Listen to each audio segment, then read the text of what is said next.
Thank you. Thank you. Yeah, so I think most people were in the last talk, so you know who I am. Victor, take it away. Yeah, Who are you? Victor. There's only one Victor in community, so it's me. Yeah. Yeah, so same thing. So the talks we have, and we currently have the extensibility one. Yeah, so what will we cover? So the idea of this talk is, so the previous one was more or less what is Volto and what does it look like and what is more or less is the code base. This one is more about if I want to use Volto now in a website, what techniques should I use and how can I bootstrap my own product and how I can customize it to add some theming and add custom views and overriding other views and all that stuff. So that's what we'll be showing, and yeah, so you know how to build your own site. All right, Victor will now take over. Yep. We had Balto, and not a long time ago, Balto was thought also was as we created Balto, it was not very thought to be a library. So we required an easy way to extend it. Then that's why we call for a GSOC meeting that Nilesh here did, and he will do a talk on that tomorrow. And he will explain you how this extensible way of creating the boilerplate required to use Balto as a library is, which we call it create Balto app. So the only thing that we have to do is do yarn global and install this utility that will create that boilerplate. And after we have it installed in our system, we can call it, and we will have our Balto app in this location, right? It's very much the same, the Create React app application, if you ever use it. So it's an easy way to an easy entry to create your own Volto app. So you only have to do this, so cd to your recently created directory, and then yarn start, and then you will have your Volto app.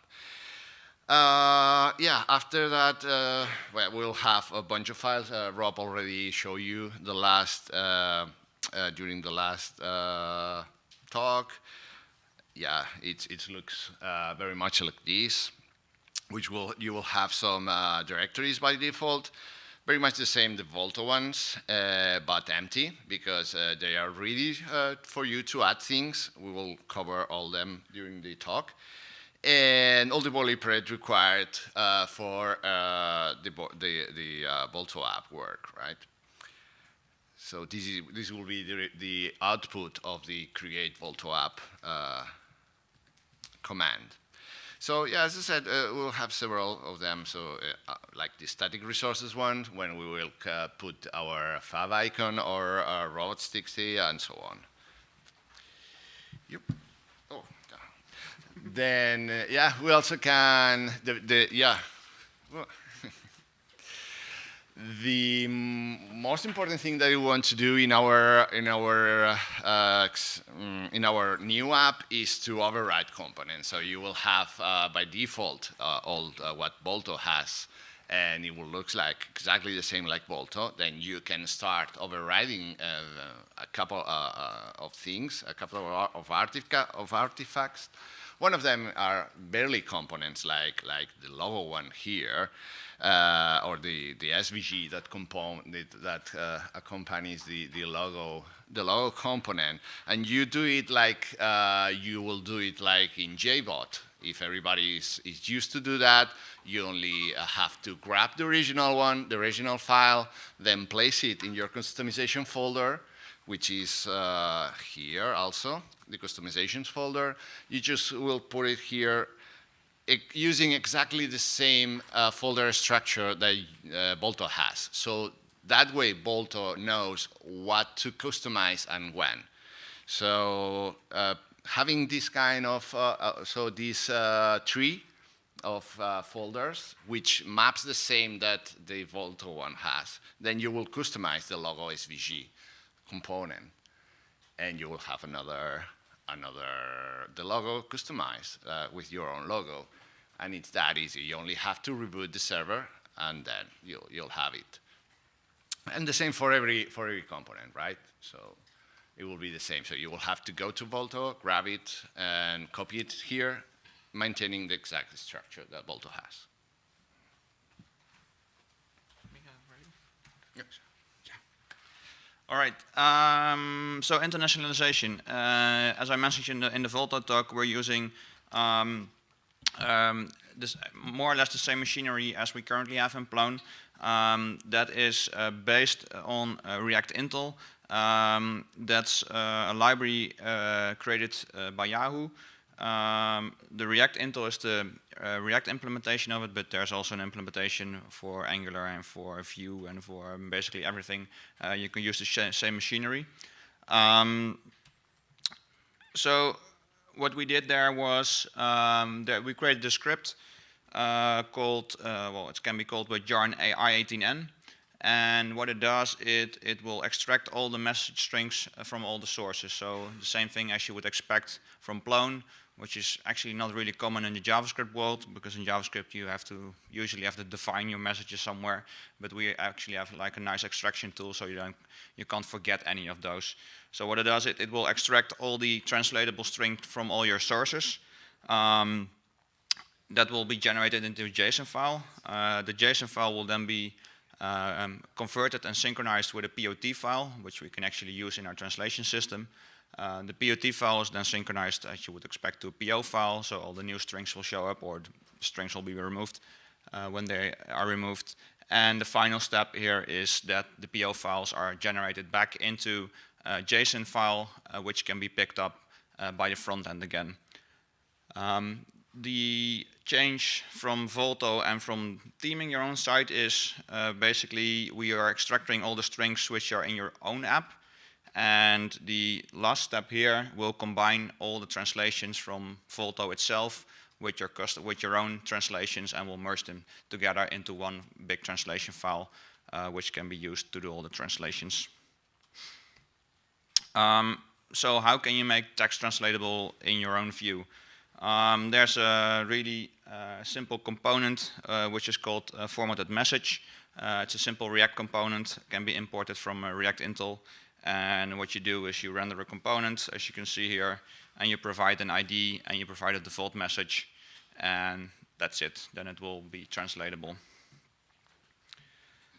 If you want to translate attributes or any other string which is not directly rendered into a view, there's some more steps to take there. What you'll have to do there is you have to define the messages on top of your view. So you have a list of the messages you have to define with the same ID and default message. Then you'll have a decorator for your class, which is inject Intel. What this does is it will add an internationalization property or object actually to your class, which you can use to do some translations. And it has a matching prop type, so you don't have to do the whole prop type validation. And then you can translate it in attribute, for example. So if I want to translate the title, I can call the Intel, which was injected into it. There's a format message function, and I will pass in the message I defined on top of my file.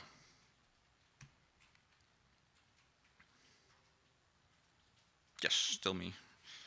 We just decided this morning who's going to do what, so we're looking who's doing what. All right. So overriding views. As Victor said, the overriding the views is exactly the same as you would override like another resource. So as long as you match the exact folder structure which is there in Volto, it'll work. So if you want to override an SVG, match the folder structure. If you want to override a view, just match the same folder structure, copy over the file, make your changes to it, and it'll work. One thing we also added to the runner is it'll actually check if so it will go through your customization folder and look for all the files. Then it will look if any of the files exist in the Volto package itself. If it does, it'll override it. If it doesn't, it will give you a warning. So it says, okay, you passed in this view, but there's no matching view in Volto, so you probably you misspelled something, or so it's nice to debug, but usually you have something, did I really override it? It's not working, why it's not working? So it's actually a nice thing to have. Then we have something which are custom views, of course. So if we want to add another view which is not currently there, what we could do is write it in our theme package. So for example, the full view, as I said, is not part of Volto yet. So if you want to add that, what we do is we go to the components folder, we add a folder called full view, and we create our component there. So the full view, just JSX, is put on that location. That's step one. So what will the full view look like? This is a lot of code. If you're not familiar with React, then there's probably a lot to grasp at once, but I will go through it quickly. So basically, it's a React component which does rendering of the header. It will loop over the items which are in my folder. It will show the title. It will show the image if there's an image attached. It will show the description, and it will show the text. That's basically what this component does. Then we have to make sure that we add it to the index.js file so we can easily import it. This is just your entry point. And the next thing is that we have to make Volto aware of that your view actually exists. So how do we do that? We have a config.js file, and by default it will look the same as this, except for this part. So what do we do here? We define which views are available. We import all the default views from Volto itself, and if we want to add some new views to it, we will just extend the property of the layout views in this case, and we say, okay, the key or the ID full view, if the layout is specified like full view, we're going to be rendering the full view in there. And that's it. So that means that if the backend says, okay, you have to render the full view, we go to the full view component, which we created earlier.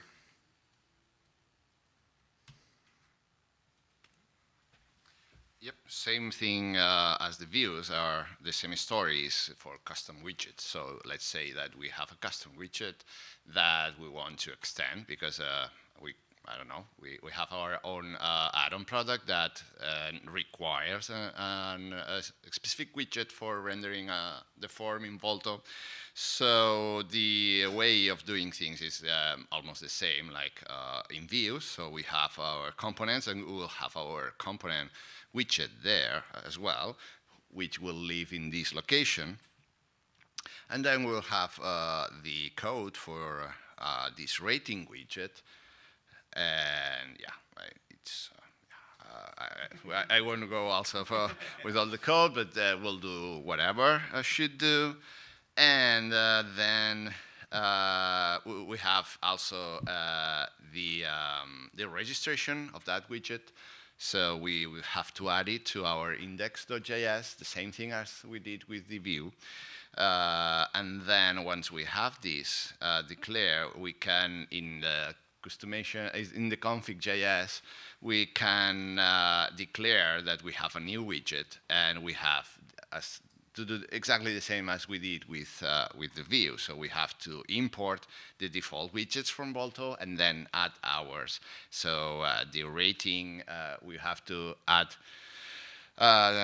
to map the rating key with our component, and then that will be it. So when the backend says, hey, this widget should have the rating component, then Volto will know that he will have to use this component for rendering, not any other. Of course, this if there's any, so the rating ID should come from Plone, because we already have declared that this widget should use the rating component. So Plone will return with the Plone-React API that this widget should matches the rating widget. Then Volto will know that he will have to render the rating widget instead of any other. And we also sneaking the Pastanaga icon system. Yeah, because today is like SVG, all the things, and we thought that it's a better approach. We needed a better approach that we have now in Plone with all the font icon system, and in fact, there's a way of doing that, and we implemented it in Volto as well. So the thing is that as if we have an SVG and we wanted to use it as an icon, so we can use directly the import from ES6, and then this will be taken over by Webpack, which will apply some nice things that SVGO is a package, an NPM package that filters SVGs and like kind of clean them, because the output of the SVGs directly from the authoring systems like like Sketch or like how it's called, the Adobe one. Yes, they are not very optimized, so SVGO will optimize this SVG on the fly, so you don't have to do anything really. Webpack is doing for you. And then we have to use this icon component that we built, and then use the SVG like this in your code. So you declare the icon is going to be there and pass the name with the import that you just declared before. And then you will have your SVG there. One of the things, good things that is having SVG, inline SVG icons, is that you can style them with CSS, which is already huge. So we match this very much the same things that we have in font, using font icon systems. Font-based icon systems, but you can also animate them. So, which is also fancy thing. I don't know if it's so we could find a good use for that, but you can do it. And there's a lot of gist about SVGs today in the JavaScript community, and we can do a lot of things with that. Another thing that you get with inline SVGs is accessibility, so you can set the accessibility properties directly into the SVG, and also, in fact, our custom component, our icon. Sorry, there's an error here. Sorry, it's a typo. In fact, it should be the same like the icon. So we call the icon component with these props. One of the props should be the name. I don't know why, but it's passed over. Sorry about that. And we can pass several props that will modify the behavior of our icon.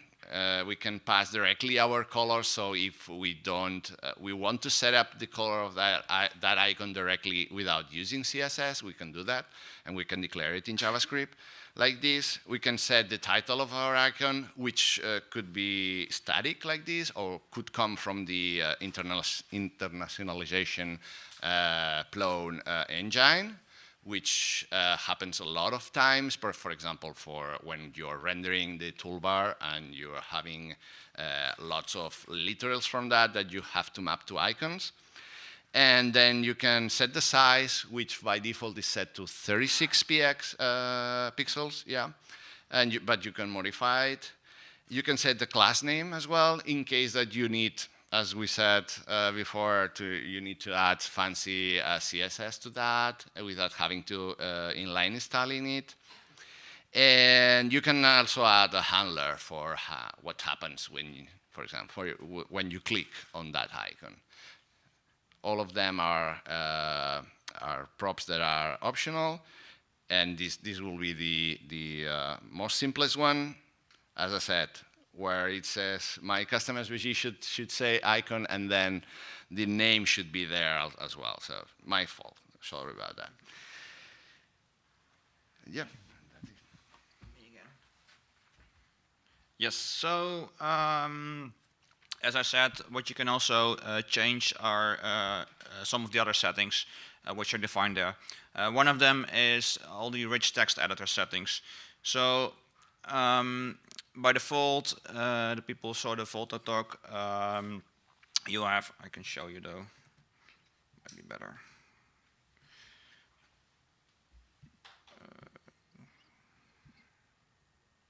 If we go to a specific news item, and when we select some text, we have the what you see is what you get editor toolbar there.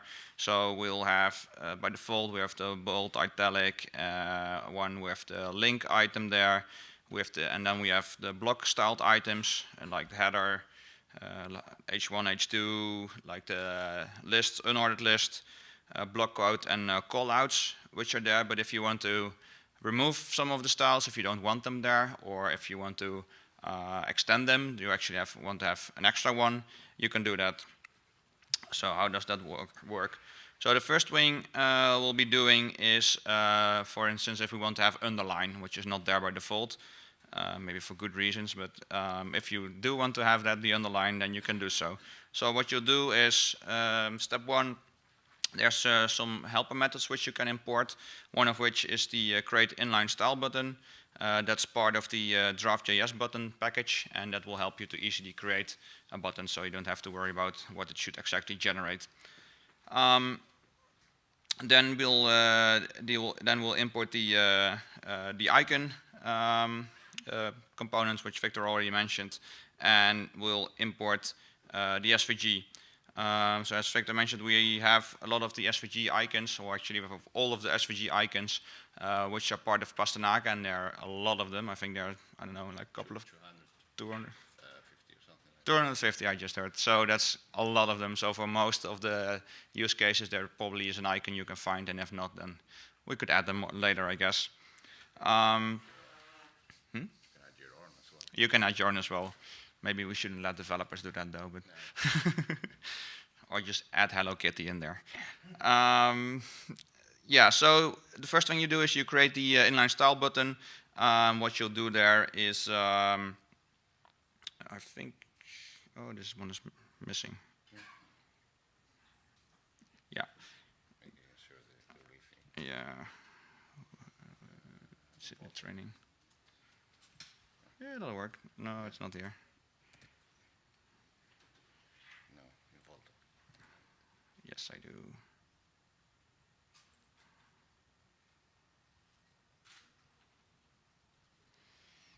It is in config.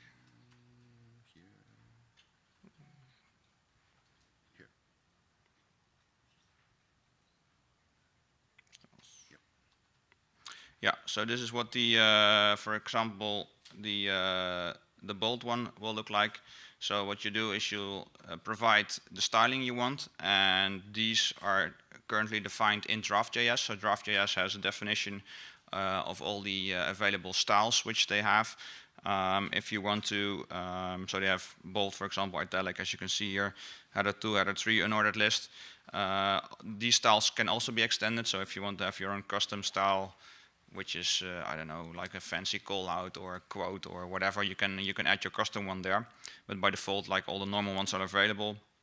So you specify which style you actually want to apply if you press the button, and then you specify what the button will actually look like. So in this case, we'll say, okay, so the children, so the button, what it will look like, it will be an icon, it will have a name, and it will have a size. And as Victor mentioned, you can also add the title and all the other stuff to it if you want to. Next step is to also set to add the button to the toolbar. So what we'll do there is, in the config.js again, we'll have a variable called settings. The settings controls a property called, really long name though, rich text editor inline toolbar buttons. Yeah, that's a lot. Yeah, Alex. Is there any plans to do it like we have currently in Plone, that you can, via the control panel, just activate and deactivate buttons? Because that would be a bit more awesome for the Definitely. users. I agree. We are all developers, but Yeah. the integrators, the administrators of the systems, might don't have the capability. Yeah, no, definitely. I mean, so yes, that's definitely on the roadmap currently. But for that to work, we either have to see if the current settings we have for TinyMC, if they match up with the settings we have, I guess with the buttons, it could very well be. So we'd actually, and we can actually read registry settings already. So that's one thing we could definitely do. So yeah, we could definitely work on that. Yeah, yeah, and those, I mean, and then it's also, I think you can also define on your schema. You can also define custom properties. So you can actually say this field should, like this rich text field should only have, I don't know, bold and italic, for example. And I think definitely we could read those values as well. Yeah. So currently it doesn't work yet. Yeah, no, yeah, I remember from TinyMC how it worked. So yeah. Yeah. So for now, what you do is you have this property called rich text editor inline toolbar buttons, which is a list of all the buttons which are available. And what we do is we add our button in there, and then we paste in the rest of the buttons. So this basically means we want the underline button to be the first button. So if we want to have it like as a second or third, this is just a list. So you can actually just split these values and put it as a second or third item, whichever you prefer. All right, then the last topic is the actions and reducers. If you don't know what Redux is, then this will probably go a bit over your head because it's a lot of stuff which is added in there. So this is not easy to understand, but I'll try to explain it anyway. So just a short introduction of what Redux is. Redux is the state machinery which we use on the front end. It is a store which is more or less a store of data in there, which is just one object, a nested object with a lot of items in there. So it will contain, for instance, all the navigation properties which can be used in the front end. It can contain all the content, like the title and description, etc. Contain all the breadcrumb data and all of that. So for the store to actually contain the data, we can fire some actions. So actions are things like go get the breadcrumbs, get the content, or add the content, or delete something, or update something. All those actions can be called, and they will eventually end up in the store. I say eventually because there's some steps in between. The step called reducers. So a reducer is basically a function which takes in the current state of the store, looks at the action and combines the two and returns a new state. So basically if you have an action saying get me some items, it will handle that and it will put in the new data in the store. If the action needs some backend calls, we'll use something called middleware. So middleware is something which is in between the action and the reducer, and it can actually do some side effects. So in this case, side effect is fetch me some data from the actual backend, and if I get some data back, then handle that, and it will fire a new action with the data in there. I hope this makes a bit sense, but as I said, it's quite complicated matter. All right, so if we want to, so by default, Volto has a lot of actions and reducers there already. So for all the common stuff, to fetch navigation, to get your breadcrumbs, to get, well, basically everything is an action in Volto. But if for some reason you want to add your own actions and reducers, for example, if you're building your own form product or another add-on product and it has custom REST API calls, then you have to match the actions and the reducers on the front end to call those backends. To call those backend endpoints. So we'll start, for example, in this example, we'll have a FAQ module, and what we do is we get the FAQ items. So we'll start by creating an action type called FAQ. Next, we'll create an action. So an action will look like this. An action is what it will return is just a plain object. So in this case, it will return an object with the type saying get FAQ. There's a request property in there, so that means that this will the middleware pick up everything which has a request key in there, and it will do something with it. And in the request, there's an operation. So get can also be post or patch or any of the other HTTP methods. And there's a path in there. So at this time, there's a path saying, okay, we want to call the search endpoint, and we want to look for the specific portal type FAQ. So that means we only want to find all the FAQ items. Of course, we'll add the actions and reduce to our index files again, so we can easily import it. And then the next step is to add our reducer. So as I said, what does a reducer look like? So a reducer is a function which has which takes a state. By default, it's the initial state, but later on it's the current state, and it will have an action passed into it. And what it does is it'll process that action, and depending on, and then it will return the new state.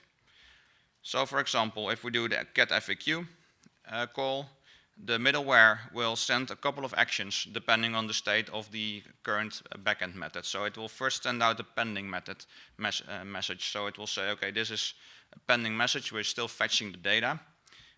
So our state at the beginning looks like there's no error. We don't have any items yet because we didn't fetch any data. It's not the loaded state is also false, and it's also not loading at the beginning. So when we do pending call, well, we keep with the current state, whatever the values are in there. We set the error to null because we don't have an error at this stage. We are loading now because the pending call is fired, so we say true. And we can use this value in our UI. For example, if the loading is there, we can show a spinner, for example, or any other method indicating that it's loading. And we say loaded is false. Next, when we have when the success comes in, we get the current state, what we have. We say there's no error because we have a success message. The result is there in the action, and the result contains the items which we fetched from the backend, and we apply it to the items. We say loaded is true, and we say loading is false. So this is the success handler. And then the last one is the fail. So if a call for some reason failed, then we'll say, okay, we didn't have any items. We specify the error which comes from the backend, so that might specify what our error is. And we say we're not loading anymore, and we're not loaded as well. If there's so here we did a type of action.type to see if we match any of the actions which we have, if we have to do something with it. If there's an unknown action which we don't know anything about, we just return the current state, so we don't do anything with it. Can you scroll up to the top once more, please? Yep. Very top. Okay.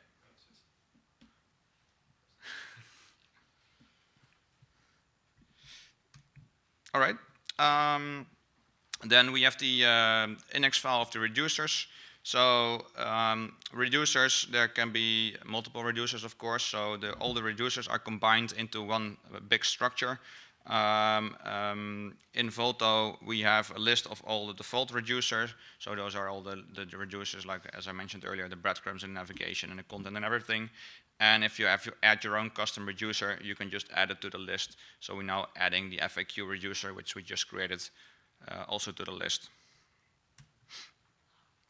So now we created all the actions and the reducers and everything. So how do we actually use them in a component? So the first step is we're importing the get FAQ from the actions. So that's the action we created because we want to call it at some stage. Next, we are going to bind all the both the data which is in the store and the actions to our component. So as I said, we have the state, which is our global state, which is the store, and we have the FAQ, which is what the reducer returned, and that one contains a property called items, which was empty at the beginning, and will later on, if we do any fetching of the data, will contain the actual data. Next, what we'll do is we imported the action, and we will bind it to the store, so we can actually call the action on the store. We'll have the rest of the view here, which is more or less the same as the summary view we saw earlier.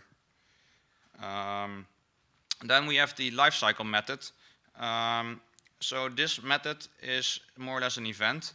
So this one will be called when this component is mounted or when it will mount. this one will be fired. So what we do is, just before this one will be mounted, we're actually calling the action, and to make sure that we're fetching the icons from the items from the backend. So on our initial render, probably the items are not there, but on the sec, then just a couple of seconds later or milliseconds later, depending how fast your backend is, the items will show up there. In our render, we have this.props.items, which we mapped from the global state, and we can just map through them. So in our second call, when the items actually come in, we can loop through those items and we can render them. And we render the title and the description in this case. And that's what that looks like. Yeah, so as I said, we will be sprinting on Volto on Saturday and Sunday.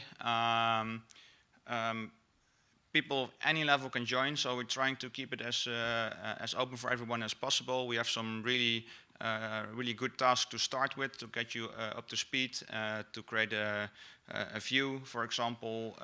And if people say, okay, I already have some experience with React and Volto, and I did the training, and then maybe you already know some more stuff that you can do. Definitely, there's a lot of advanced tickets there as well. But anyone can join, and if you just want to help out on another topic, let's say you want to change or edit the training material or documentation or anything, is always welcome to help out with Volto to make it as accessible for everybody as possible. I want to sneak one thing. Go ahead. Yeah, I went to a mini kudos section. improvising, yeah, because David Lima helped us a lot during the last Beethoven sprint on the extensibility, so I wanted to remember him, yeah. And also, of course, again, to Albert Casado for all these amazing set of icons that we already, now he's there, all the amazing set of icons that he made for us, and we will for sure use in our applications. Thanks again. And all the other people that help us make Balto true. Cool. Any questions? Yeah. Oh. Let's wait for the mic. Sure. Could you go back to the slide where there were the various case statements? Yeah. This one. Yeah. Yeah. So there seems to be some magic going on there. So my assumption here is that the user has submitted a request. Yes. Right? Yes.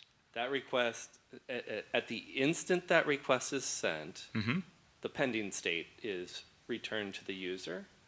Yes. So actually, yeah, what you're looking at now is not magic, because this is just really simple, but the magic you're referring to is actually the middleware. I can show you what it looks like, although I might confuse you more than it'll solve. But so this is the middleware.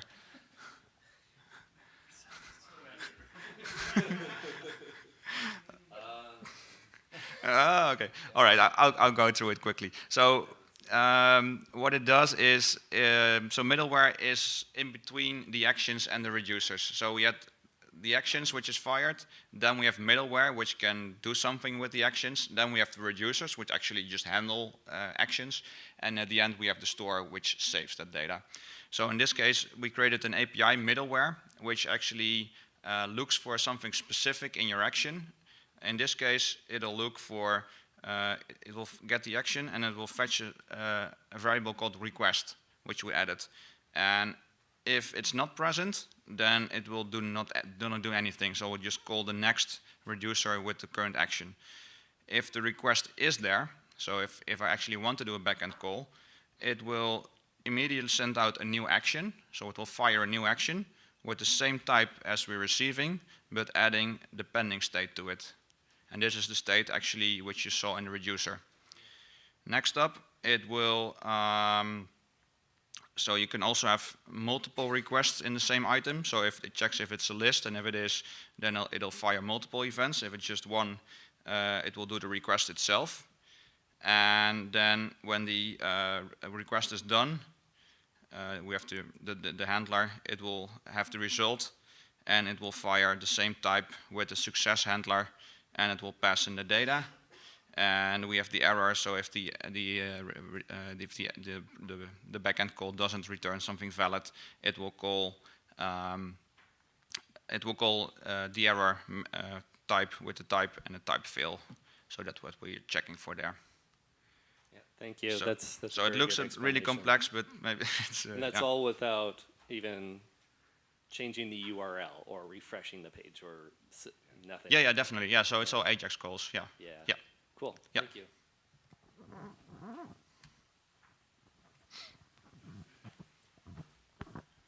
Sorry, this is probably a bit, I'm not that up with React, but so the server-side stuff, right? So we do a lot of stuff with UK government, and they have this GDS standard, and part of that is progressive enhancement, which means that things have to work in some reduced form without JavaScript. Now, obviously, like what you're talking about is a lot to do with the editing UI, and I'm not talking about the editing UI, but like the server-side rendering, like what happens if JavaScript is turned off on the, the static pages, the pages of the website, not the editing UI? So if I'm just a normal user, let's see.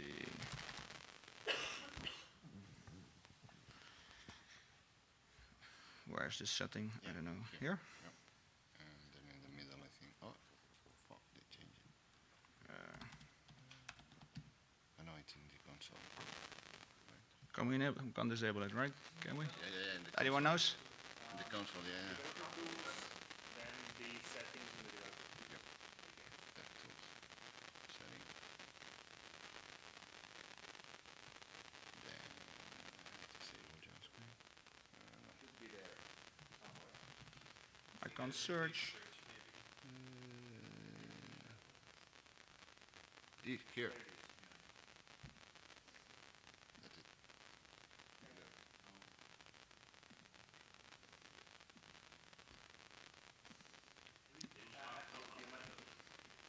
Sorry? Oh. No, I think it'll work.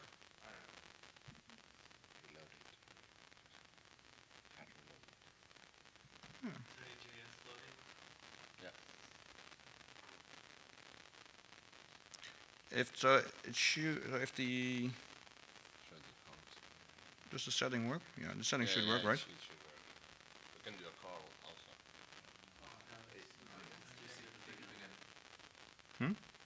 Oh, it wasn't there. Okay, let's keep it open. So, okay, so this is the, I actually have to build the production one because that will include the static JS. But if I, so the CSS is not here because this is the developer build. But if I run the production build, then it will include the static CSS and then this part will work. But as you can see, I can just press all the items without JavaScript and it will still render everything. So the exact same code which is used on the front end is also used on the back end. Is that still faster than Plone rendering for the page templates and stuff? I didn't do any benchmarks, but I think so, yeah. Yeah.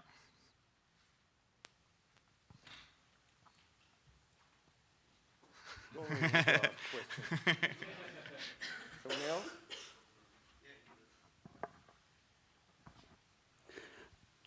I have to admit that I don't like the JBot way of overriding.